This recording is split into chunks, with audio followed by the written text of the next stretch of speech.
Deep in the heart of an overgrown forest, shrouded in mist and mystery, stood the forsaken asylum. Once a state-of-the-art facility for the mentally ill, it had been abandoned for decades, its existence almost erased from memory. The townsfolk whispered about it, sharing tales of malevolent spirits and eerie occurrences. Yet, no one dared to confirm the legends, except for a trio of thrill-seekers, Alex, Lisa, and Tom. Driven by curiosity and a lust for adventure, they decided to explore the crumbling edifice on a moonless night. As they approached, the asylum loomed like a monolithic shadow, its broken windows resembling hollow eyes. The gate, rusted and bent, groaned as they forced it open, revealing the overgrown courtyard. An unsettling silence enveloped them, broken only by the distant hoot of an owl. Pushing through the main doors, they were met with a blast of cold air, carrying the musty odor of decay.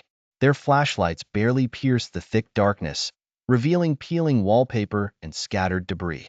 The air felt heavy, almost suffocating, as if the asylum was alive, breathing them in. They ventured through the labyrinthine corridors, their footsteps echoing ominously. In a dilapidated office, they discovered old patient records.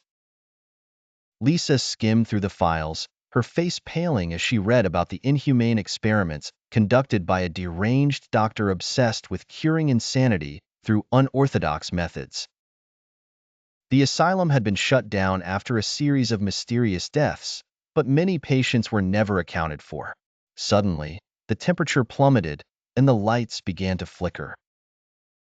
Whispers, faint and unintelligible, drifted through the hallways. The trio exchanged uneasy glances, but a morbid curiosity pulled them deeper into the asylum. They found themselves in the treatment ward, where rusty chains hung from the ceiling and old medical equipment lay scattered. A feeling of dread settled over them as they noticed something unusual. The walls seemed to be stained with dark, dried streaks. As they turned to leave, the doors slammed shut with a deafening bang. Panic surged through them. Tom tried to force the door open, but it was as if an invisible force held it shut.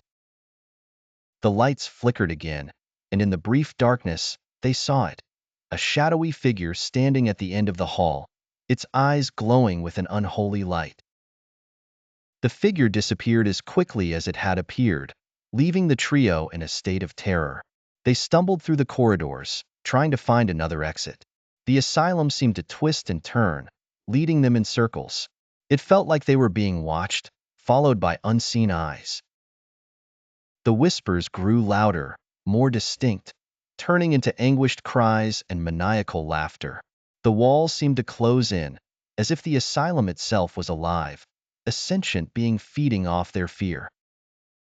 In their frantic search, they entered the hydrotherapy room. The sight that greeted them was ghastly. A row of old bathtubs, filled with murky, stagnant water.